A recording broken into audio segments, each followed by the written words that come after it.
Hi, friends. So today I thought we would talk a little bit about the case for Christ.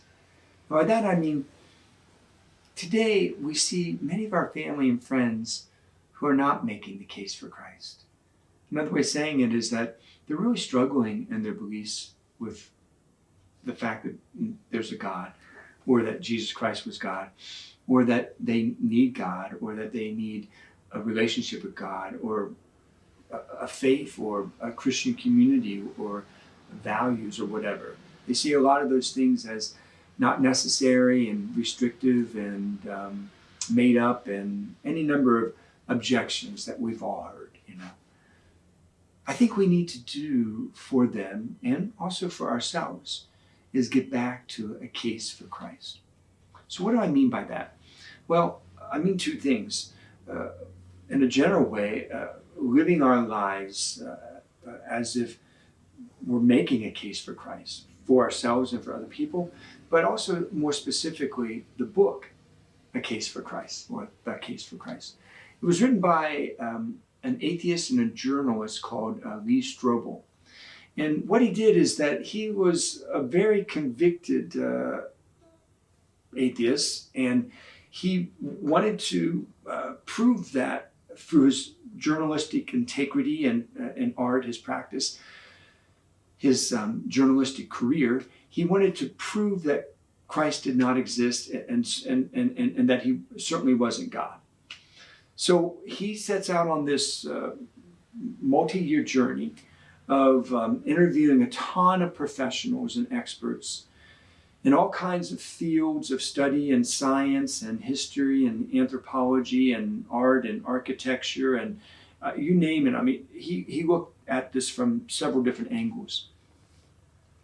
And his point was he wanted to show that there really isn't any evidence that Jesus Christ, provable, was God, and that there wasn't even any evidence that he existed. But everybody he started to interview and all the research that he did, every turn he made, he ran into people who didn't disprove the existence of Jesus Christ, but couldn't either disprove it or could prove it. And so what it brought him to is that there's plenty of evidence for the existence of Jesus Christ, and plenty of evidence, solid evidence, that Jesus Christ is God, the second person of the Trinity. This led to Lee Strobel's conversion, and along the way led him to write this book, The Case for Christ, and then other books that are kind of cut from the same mold and serve the same purpose, like The Case for God. They're easy reads. They're short reads. They can help you, and they can help you help others. And you can pass off those books to other people too. But with one caution. If you're going to pass this book off to other people saying, this is the book I've been waiting for my son, for my daughter, for somebody important in your life, start praying for that person first. The reason why I say this is because this was my life. Many of you know that when I was younger, I really struggled with my beliefs in God and his existence. And like so many people in your life that have been important to you, I grew up with a faith. But then I lost that faith, let go of that faith, challenged that faith, questioned that faith, doubted that faith and the person of that faith. I wish I would have had a book like Lee Strobel, but my caution is, if somebody would have handed that book to me, The Case for Christ, and I wasn't open to it, that book would have done nothing for me. So along the way, my mom started praying for me every day for the struggles I was going through.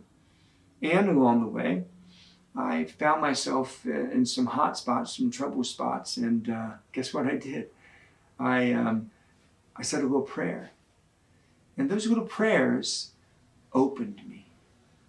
They opened me for more than what I was living for. And that's what Christ needed. So I definitely think a book like The Case for Christ can help you and help you help others, but not without prayer. And not without your witness, the witness of your life. Because we can present all the intellectual evidence for the case for Christ, part one. We can also be praying for other people, part two, and both are important. Information and grace, right? But there's another part that is important too, and that is the testimony of our lives. Are we convinced by Christ? Do we live our lives in such a way that we're making a case for Christ? Because if we're not living with deep conviction, and these people are close to us, and they look at the way we live our lives as Christians in an uninspiring way, why would they want to join us, right? So I think it's all three parts. Jennifer Weiler, she was an atheist, and she travels around the United States, and she gives talks about her own story and about her own conversion. And she gives talks too about, or one of the talks I was listening to, she was mentioning this case for Christ and Lee Strobel. And she caught on to one of the many chapters. J.P. Moreland is interviewed, and he is a philosopher and a scientist. And his approach to how he believes and why he believes in Christ was very convincing to her, and also to me years later when I read the book, The Case for Christ. I didn't actually read it until I became a priest. She points out what J.P. Moreland says, and it's basically this. He points out that the Jews had all these religious and social structures to their society. And these religious and social structures were the fabric of their society. It's the stuff that identified them as individuals and as a people. And they were very important to the Jews. So important that if they didn't follow them, they believed that you could disassociate yourself from God and be in peril of losing your eternal relationship with God. They also believed that if you didn't follow these social and religious structures, even the social structures, that you could outcast yourself from the people that you love your most, like your family, and from your town, from your kinfolk. You could lose your job. You could lose your livelihood. You could lose your health. So there were some very real identifiable structures for Jews, both religiously and socially in their relationships, that defined who they were. Okay, that's the part I want you to have as a background. Enter Jesus Christ. When Jesus enters, he enters in as a no-name rabbi from a lowly region of Israel that no one paid much attention to. He wasn't from Jerusalem. He was from up north in Galilee that other than the lake, a lot of people and the fishermen, a lot of people didn't pay attention to. And he was from a backwater town, Nazareth, all right? He also was only teaching for a couple of years. And when he gathered people, a following, they were not the influential people of his society. They were more often the lower class and maybe some middle class. There's more. He starts to get into trouble with the religious leaders and the social leaders of his day. And he doesn't follow a lot of those social and religious norms of his day. And he hangs out with the people that everyone hated from those religious and those social structures, like the prostitutes and the tax collectors, who even the people who were not religious hated the most. This man was hanging out with them and having dinners with them and inviting them to become his followers and his apostles.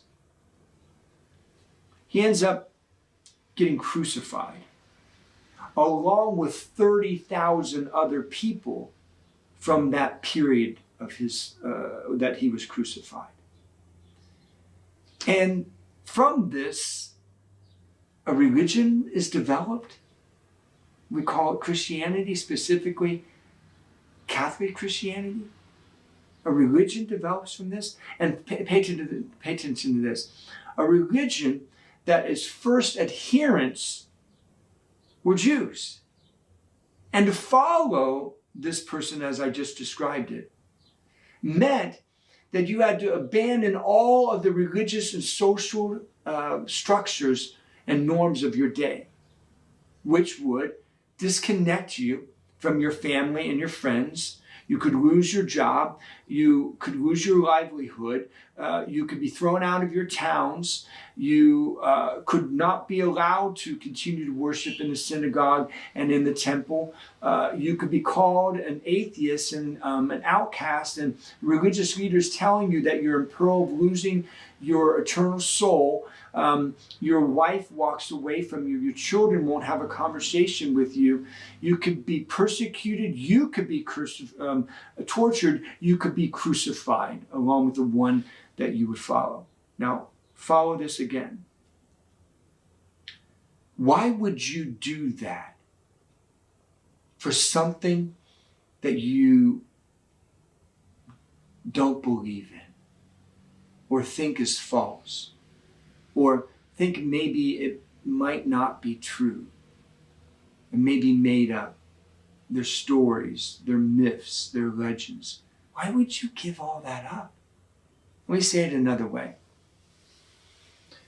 You can understand a person who's willing to sacrifice a great deal and suffer and even lose their life for something that they believe in.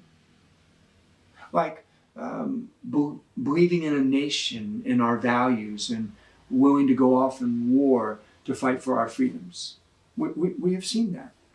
Or somebody who believes deeply in their family and they protect their family. And somebody breaks into their house and they, in self-defense, give up, try to fight that person off, and they lose their life, but they protect their family. We can understand that. Somebody giving up, sacrificing, even dying for something they believe in deeply and believe to be true. But why in the world would you do that if you didn't believe in what you're suffering for, sacrificing for, and giving up your life for? What I'm getting at is this, is that in the weeks, not the months, in the weeks that followed Jesus' death and resurrection, thousands upon thousands of people Jews first, began to follow Jesus Christ. Why? Because the scripture tells us they had encounters with Jesus Christ. They had encounters with the crucified, resurrected one. They developed a personal relationship with him. They developed a friendship with him. They came to believe in him and trust in him and fall in love with him and follow him wherever it is that he led their lives. And then, and history records this, in the hundreds of years that followed that, certainly the first 500 years that followed that, massive persecutions, first against the Jews who were converts, and then the Romans who were accused of being atheists by following him, had all the other social restrictions placed upon them and social consequences placed upon them as Roman citizens that the Jews did. And they weren't even connected to the belief in the one God as the Jews were. They had to give up even more and sacrifice even more, and it was even more of a stretch for them. In the 500 years that followed Jesus Christ, the church was heavily persecuted. And the Christians were often called martyrs, witnesses. That's what martyr means. Witnesses to the faith, their faith in Jesus Christ. Why would so many, hundreds of thousands of people do that over the course of 500 years? If it was simply this, doctrine being followed, passed on to them, dogma being followed on to them, given to them. They were being catechized. They were being taught in a church. The church is developed in those 500 years in a very real way. The church, as we know it today as Catholics, all the structures were in place in the first few decades following the death and resurrection of Jesus Christ through the disciples, and certainly in the next 500 years, all the way up to this day. Why would people do that? Right? My point is this. They did it because it wasn't just doctrine and dogma and rules and regulations and expectation and discipline and restrictions.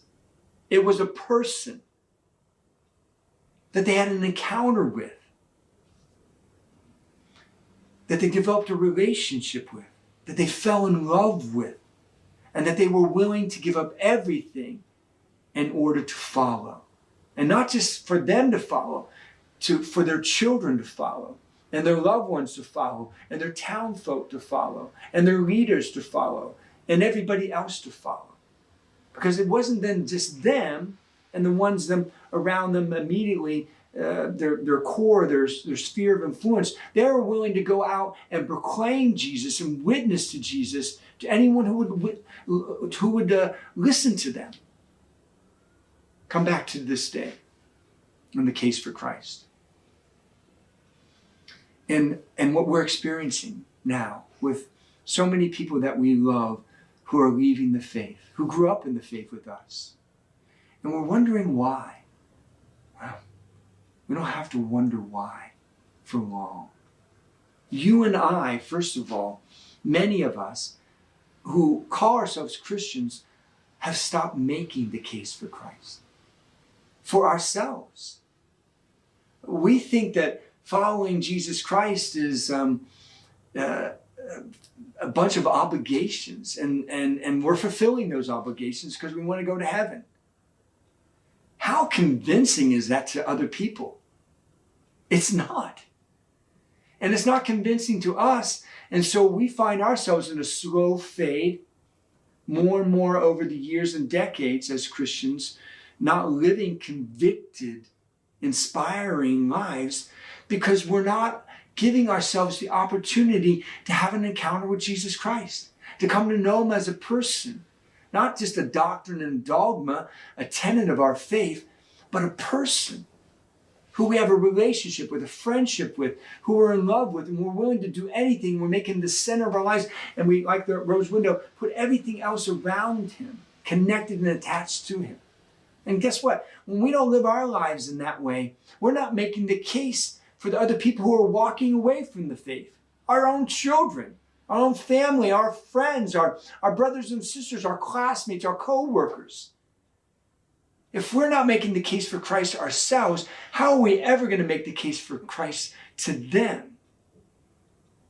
And if we don't believe deeply and live deeply our faith, how are we expecting them to live and believe our faith deeply too? So what we've got to do is get back as a church and as individuals and as family members and as friends to what those Jews did. Be willing to sacrifice everything, suffer all things, even give up our lives in order to follow Jesus Christ. But before we will ever be inspired to do that, because who would be? We have to first spend time with the person of our faith. And I think that's why this church exists. That's why it's here. That's not just St. Francis, but whoever and wherever you're listening from, why your local parish exists. To get in there and to discover the person of Jesus Christ. Yes, in the priest, in the preaching. Yes, in the scriptures. Yes, in the Eucharistic adoration, and in the sacraments, and in Bible studies, and faith-sharing groups, and in discipleship groups, and in service to the poor. All these opportunities where we're doing them not out of obligation, but we're doing them because we're seeking to discover the person of Nazareth. The person that won all these Jews over. And all these Jews were willing to give their lives for. That's the one we should be looking for.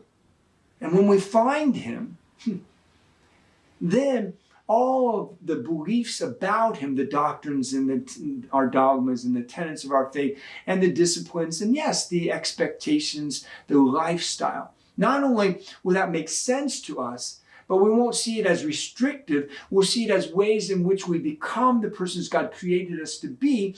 We live our faith with conviction. We make the case for Christ ourselves, and we're capable, inspired, and inspiring to make the case for other people. And then the people that we've been just kind of scratching our heads about and our hearts have been breaking about, who have been leaving the faith, and we've been wondering how to bring them back. We don't have to wonder anymore how to bring them back. Because the very persons that the Jews were willing to give up all their social structures, everything that was important to them, will figure out that the reason why they did it was because of a person that they had a relationship with, who changed everything. And that person, Jesus Christ, can change the way you live your life. What's important to you, what your value is, what you value, how to be in relationships with other people, and how to spend your time and all that kind of stuff. He'll convict you of all of that. And then once convicted, you will make the case for Christ to the people you love the most. You will become that book. Until next time, friends.